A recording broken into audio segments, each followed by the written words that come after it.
So, liwanagin ko po Director Matibag. Opo. Hindi nyo agad pinaniwalaan nung simula, pinadaan nyo rin sa inyong SOP sa investigasyon, kalaunan, pinaniwalaan na ninyo at sa ngayon, pinapaniwalaan po ninyo yung nakasaad dun sa dokumentong yun.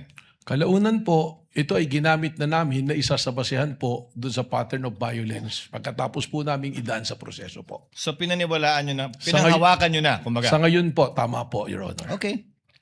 And pinapaniwalaan yun without issuing a subpoena to Las Cañas and clarifying the matter with him. Asked and answered, Your Honor. It's a different question, Your Honor. We're already at this point. Witness may answer. Pakiulit po. So, you mentioned na pinapaniwalaan nyo na siya ngayon as clarified by the chair. So, are you saying that pinapaliwanaan nyo na ngayon without issuing a subpoena to Las Cañas and verifying it with him?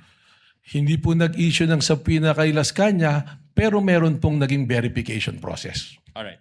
But not with Las Cañas, who is the author of that document. As and answered po, Your Honor. The presiding officer would like to remind the witness to kindly avoid making a ruling for and behalf of the presiding officer. Pasensya na po, Your Honor. But the gentleman would have been correct. The presiding officer would have said the same thing. Thank you for saving me the trouble. But try to avoid that, Director Matibag. Sorry po, Your Honor. All right.